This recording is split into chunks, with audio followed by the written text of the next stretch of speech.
Halo teman-teman semua. Di sini kami dari kelompok 3 akan menjelaskan tentang teorema Pitagoras. Di sini kalian akan menjelaskan tentang teorema Pitagoras. Lihatlah bersama-sama.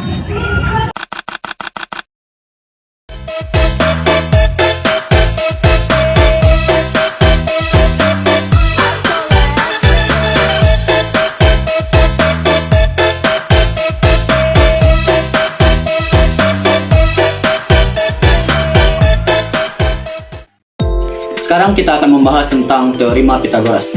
Teorema Pitagoras, seperti namanya, ditemukan oleh Pitagoras sendiri, yaitu seorang filsuf dan pengemuka filsafat Yunani. Isi dari teorema ini berbunyi bahwa kuadrat dari sisi miring pada segitiga siku-siku itu sama dengan penjumlahan dua sisi datarnya.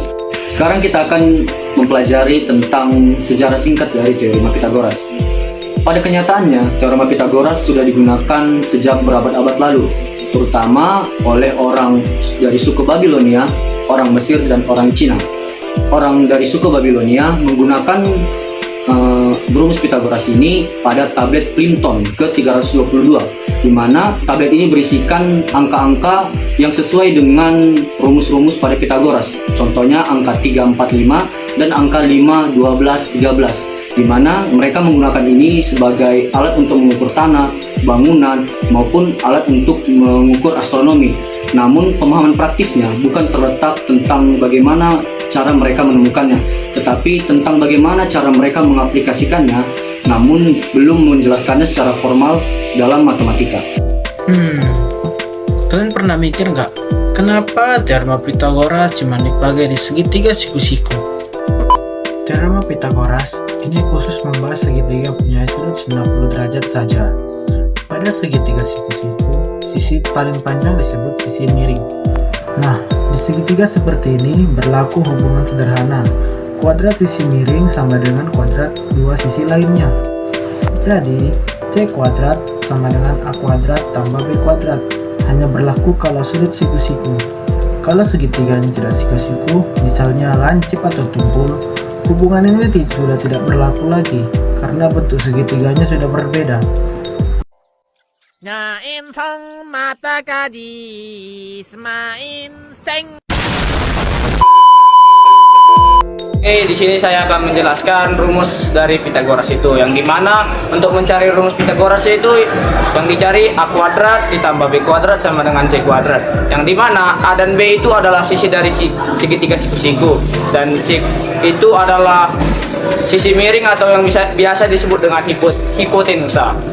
Dan berikut kita akan melihat contoh soalnya bersama.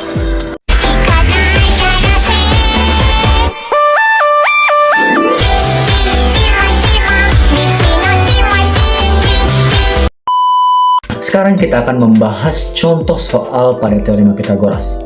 Di sini kalian perhatikan pada gambarnya ya. Jadi pada gambar sudah diketahui bahwa sudut 90 derajat menghadap pada sisi BC. Jadi untuk menghindari kesalahan umum, maka kita menyatakan bahwa BC itu adalah sisi miringnya yang harus kita cari. Karena di sini juga ada tanda tanya bahwa berapa panjang sisi dari BC, maka langsung saja kita masukkan rumusnya. BC kuadrat sama dengan AB kuadrat ditambah dengan AC kuadrat. Lalu kita konversi nilainya. 4 kuadrat ditambah dengan 3 kuadrat sama dengan 16 tambah 9 sama dengan 25. Maka BC kuadrat sama dengan 25. Karena yang kita cari BC, maka kita harus mengkonversinya menjadi BC saja, bukan BC kuadrat. Maka kita harus mengakarkan 25-nya. Maka BC sama dengan akar 25. BC sama dengan 5. Itulah panjang dari sisi miringnya. Nah, sekarang kita fokus ke soal nomor 2 dulu, karena di sini soalnya agak sedikit berbeda. Perhatikan pada gambar. Pada gambar sudah diketahui bahwa sisi miringnya adalah sisi KM yang ditunjukkan pada sudut 90 derajat. Lalu sisi tegaknya yaitu sisi KL, dan yang ditanya itu adalah sisi datarnya, sisi ML. Maka bagaimana cara menyelesaikannya? Di sini kita tinggal menggunakan rumus pada umumnya saja. Jangan ragu ya teman-teman. Di sini langsung saja kita masukkan rumusnya. KM kuadrat sama dengan ML kuadrat tambah KL kuadrat. Nilai dari KM kuadrat itu tadi sudah kita ketahui bahwa nilainya itu ada 13 kuadrat. Jadi langsung kita masukkan saja. 13 kuadrat sama dengan ML kuadrat tambah KL kuadrat. KL kuadrat juga sudah diketahui yaitu 12 kuadrat. Maka karena yang di sini dicari adalah ML kuadrat, maka tinggal kita ganti ruasnya saja. Jadi rumusnya berubah menjadi ML kuadrat sama dengan 13 kuadrat dikurang dengan 12 kuadrat. ML kuadrat sama dengan 169 dikurang 144. ML kuadrat sama dengan 25. Karena di sini masih kuadrat, maka ML sama dengan akar 25. ML sama dengan 5. Kita lanjut pada soal yang ketiga. You didn't have to cut me off. I can never know we were nothing. I don't even need your love, but you treat me like a stranger, and I feel so low. You didn't have to stop so long. Had to fight my turn to change your number. I said I don't need that no. Now you're just somebody that I used to know. Now you're just somebody that I used to know. Now you're just somebody that I used to know. Nah, di sini kita akan fokus pada soal ketiga, di mana tingkat kesulitannya masih sama lah dengan soal kedua. Jadi di sini bisa kita ketahui bahwa sudut 90 derajat itu menghadap kepada sisi PQ. Maka sudah pasti sisi PQ itu adalah sisi miringnya. Dan sudah diketahui juga bahwa nilai dari PQ itu adalah 25.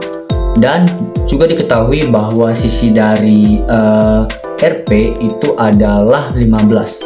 Dan yang ditanya berapa nilai dari RQ. Maka langsung saja kita masukkan ke dalam rumus. PQ kuadrat sama dengan PR kuadrat ditambah dengan RQ kuadrat. Langsung saja kita masukkan 13 kuadrat sama dengan 25 kuadrat sama dengan 15 kuadrat ditambah RQ kuadrat. Karena di sini yang dicari RQ kuadrat, maka langsung saja kita ganti ruasnya. RQ kuadrat sama dengan 25 kuadrat dikurang dengan 15 kuadrat. Maka RQ kuadrat sama dengan 625 dikurang 225 sama dengan 400. Karena di sini masih dalam bentuk kuadrat, maka harus kita ubah menjadi dalam bentuk biasa. Maka RQ harus kita akarkan, di mana 400-nya harus kita akarkan, maka RQ menjadi 20.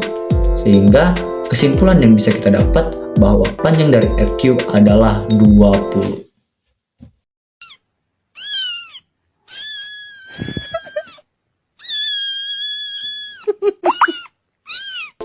Selanjutnya, kita akan memahami penerapan Pythagoras dalam kehidupan sehari-hari. Yang pertama, ada mengukur tinggi dan panjang. Contohnya seperti mengukur tinggi tiang bendera tanpa harus memanjang. Yang kedua, ada memudahkan pekerjaan konstruksi. Contohnya seperti desain arsitektur agar tampak seimbang. Yang ketiga, ada navigasi dan peta. Contohnya seperti menghubungkan antara dua titik peta untuk mendapatkan jarak terdekat. Yang keempat, ada olahraga. Dalam olahraga seperti baseball, teorema Pythagoras berfungsi untuk mengukur jarak tempuh para pemain. Jadi, kesimpulan yang kita dapat dari materi teorema Pythagoras adalah di mana teorema Pythagoras digunakan untuk menentukan hubungan panjang sisi pada suatu sudut siku-siku.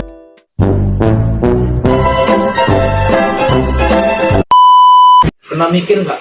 Kenapa teorema Selanjutnya, kita akan Yaitu seorang Sisyphus. yang gimana? Jangan copy dia ini.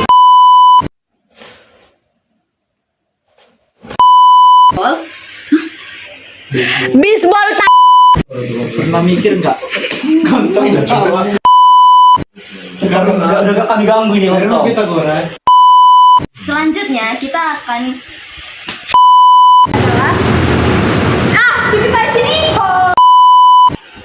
Bikin cepat di antara kau dan sawit. Di segi Thank you everyone.